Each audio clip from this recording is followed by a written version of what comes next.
Assalamualaikum warahmatullahi wabarakatuh. Salam sejahtera, selamat berjumpa kembali di channel kita untuk kanal sukses. Sesi berikut ini kita akan coba membahas terkait dengan gambaran tes wawancara calon anggota panitia pemilihan kecamatan.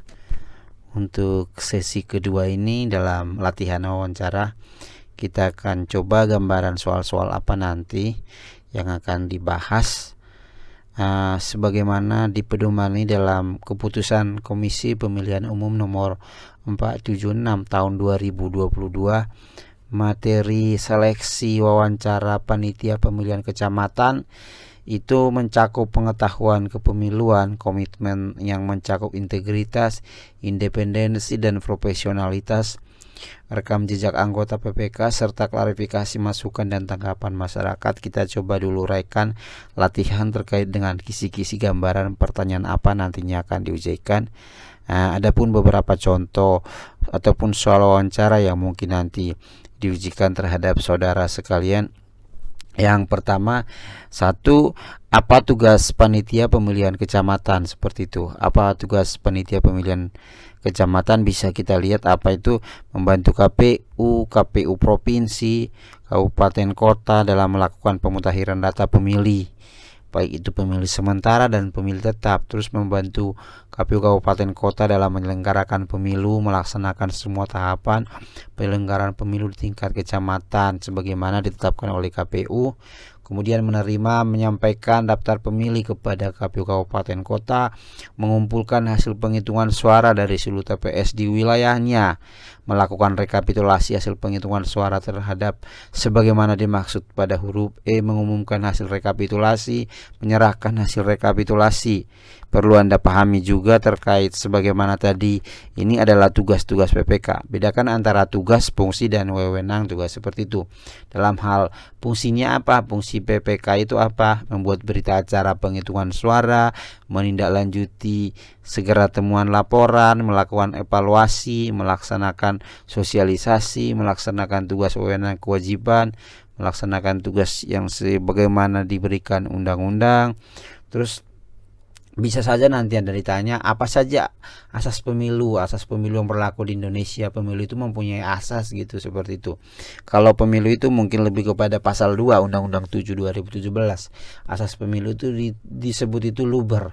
Luber artinya langsung, umum, bebas, rahasia.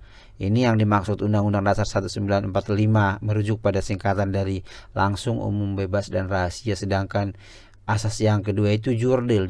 Jurdil itu dimaksud dengan merupakan singkatan dari jujur dan adil, seperti itu. Jadi menurut pasal 22 Undang-Undang Dasar 1945, pemilu dilaksanakan secara langsung, umum, bebas, rahasia, jujur, dan adil. Berarti secara luber dan jurdil ini Anda harus pahami nanti ketika diwawancarai. Kemudian apa yang dimaksud dengan pemilu, seperti itu. Pemilu adalah selanjutnya disebut sarana kedaulatan rakyat untuk memilih anggota. Bisa dicek nanti di Undang-Undang nomor 7 tahun 2017 apa itu pemilu, seperti itu. Itu biasanya dalam suatu hierarki peraturan itu mengenai pengertian bisa Anda cek di ketentuan umum seperti itu. Anda dijelaskan di situ. Kemudian bisa juga ditanya apa itu asas pemilu. Asas pemilu itu sebagaimana ketentuan Undang-Undang 7 2017 bab 2 dilaksanakan secara luber dan jurdil seperti kita sampaikan tadi di pembahasan sebelumnya. Inilah kemudian prinsip pemilu, prinsip penyelenggaraan pemilu itu bagaimana. Jadi seorang penyelenggara pemilu itu harus sebagaimana dalam pasal 3 Undang-Undang 7 2017 harus memegang teguh beberapa prinsip. Prinsip itu mulai dari apa, dia harus bersifat mandiri, jujur, adil, berkepastian hukum, tertib, terbuka, proporsional, profesional, akuntabel, efektif, dan efisien. Anda perlu pahami, bedakan antara asas pemilu dan prinsip penyelenggara pemilu. Ini prinsip penyelenggara pemilu. Untuk membedakan itu coba cek pasal 2 Undang-Undang 7 2017 itu terkait asas, kemudian di pasal 3 prinsip. Ini dia pasal 3 prinsip. Anda juga pahami apa yang dimaksud dengan mandiri, jujur, adil, berkepastian hukum, tertib, terbuka, proporsional, profesional, akuntabel, efektif, dan efisien. Bedakan antara asas pemilu yang jujur adil dengan prinsip penyelenggaraan pemilu jujur adil. Pasal 2 dan pasal 3. Lagi-lagi saya tekankan pasal 2 dan pasal 3. Tolong untuk dipahami supaya nanti mudah-mudahan lancar ketika wawancara. Bagaimana Anda bisa meyakinkan si pewawancara tersebut. Tugas KPU, ini tugas KPU juga disebut ini. Apa saja tugas KPU? Bisa merencanakan, mempersiapkan pelaksanaan pemilu, menerima, meneliti, menetapkan partai politik sebagai peserta pemilu. Apa saja peraturan yang mengatur tentang pemilu. Terkait kepemiluan ini juga kita ada bedakan antara pemilu dan pemilihan. Pemilu condong kepada legislatif, yaitu DPR, DPD, DPRD, presidennya termasuk di dalam pemilu. Sedangkan pemilihan adalah lebih kepada pemilihan kepala daerah. Jadi pemilu itu mengacu kepada pondasinya Undang-Undang 7 2017 tentang pemilu, sedangkan pemilihan Undang-Undang 10 2016 tentang penetapan peraturan pemerintah pengganti Undang-Undang 1 2014 tentang pemilihan gubernur, bupati, wali kota, dan wakilnya. Sedangkan untuk pemilu 2024, karena ketentuan Undang-Undang 7 2017 mengharuskan bahwa terkait dengan pelaksanaan pemilu ditentukan dalam peraturan KPU. KPU sendiri telah mengeluarkan peraturan KPU pertama sekali sejak ditetapkan hari tanggal pemungutan suara. KPU mengeluarkan peraturan KPU nomor 3 tahun 2022, yaitu tahapan dan jadwal penyelenggaraan pemilihan umum tahun 2024. Ini regulasi utama, walaupun nanti diikuti dengan regulasi lainnya terkait verifikasi partai ditetapkan KPU melalui peraturan KPU nomor 4 seperti itu. Kemudian lanjut lagi nomor 5, 6, 7, 8, 9, 10. Apakah itu terkait pemutahiran data pemilih, kemudian pencalonan DPD, daerah pemilihan, dan sampai nanti penetapan hasil dari pemilu itu sampai rekapitulasi. Juga ada peraturan sebagai turunan dari Undang-Undang 7 2017. Itu yang perlu Anda pahami. Dan secara garis besar tahapan pemilu tahun 2024 ditetapkan dalam peraturan KPU 3 tahun 2022 tentang jadwal. Ada 11 prinsip terkait dengan tahapan pemilu ini. Ada 11 prinsip yang harus Anda ketahui terkait dengan tahapan pemilu itu. Coba kita cek. Yang pertama itu adalah 11 tahapan ya. Perencanaan, program dan anggaran serta penyusunan peraturan pelaksanaan penyelenggaraan pemilu. Ini tahapan yang pertama. Yang kedua, pemutakhiran data pemilih. 11 tadi saya sebutkan. Yang tiga, pendaftaran dan verifikasi partai politik peserta pemilu. 4, penetapan peserta pemilu. Yang kelima, penetapan jumlah kursi dan daerah pemilihan.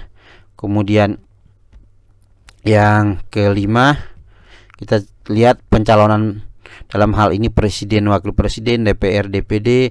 Yang ke-6, yang ke-7 masa kampanye, 8 masa tenang, 9 pemungutan penghitungan suara, 10 penetapan hasil pemilu, dan 11 pengucapan sumpah janji.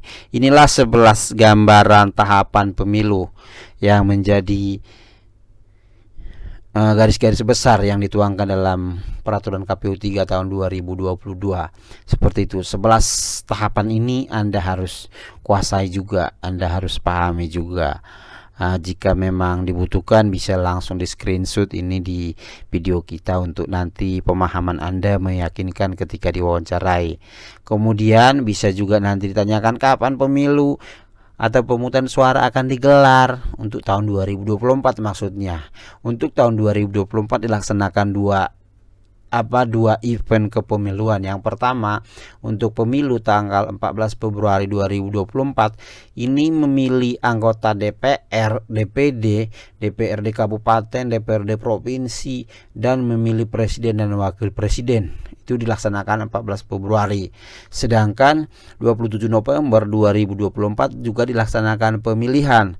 Pemilihan dilaksanakan untuk memilih gubernur, wakil gubernur, wakilnya, bupati, wakil bupati, dan wali kota dan wakil wali kota. Jadi ini tadi yang saya sebutkan tadi, pemilu ini cantolannya Undang-Undang 7 2017, pemilihan cantolannya Undang-Undang nomor 10 2016 secara garis besarnya ya. Terus bisa saja nanti Anda ditanya kapan pemilu digelar pertama sekali di Indonesia, pada masa kepemimpinan siapa. Bisa Anda melihat di referensi seperti di Google gitu. Dimulai tahun 1955 untuk memilih anggota DPR dan konstituante. Juga ini di bawah pemerintahan Perdana Menteri Ali Sastro Amijoyo. Ingat, pemilu pertama digelar 1955. Untuk lebih detail bisa dicek di referensinya seperti di Google seperti itu. Kemudian kapan pemilu secara langsung? Catat secara langsung kapan yang sudah pernah dilaksanakan di Indonesia. Bisa Anda lihat dimulai 2024, 2009, 2014 dan 2019. Ini juga Anda perlu, bisa Anda juga nanti catat termasuk partai-partai apa saja di sini, apa partainya, partai yang berlangsung, siapa pemenangnya, peraih suara terbanyak, bagaimana dengan presiden dan wakil, siapa yang duduk, siapa pasangannya, seperti itu. Bisa Anda pahami, cari di referensi seperti itu. Atau bahkan di soal-soal kita sebelumnya, di video-video pembahasan soal untuk CAT sudah saya sampaikan. Ini yang harus Anda pahami, rezim pemilu yang sudah dilaksanakan oleh Indonesia. Kemudian lagi nanti mungkin itu untuk sesi kali ini, bisa Anda lebih berlatih lagi. Semoga sukses bagi Anda semua nantinya, khususnya dalam mengikuti tes wawancara. Sukses untuk Anda semua. Demikian video kali ini. Assalamualaikum warahmatullahi wabarakatuh.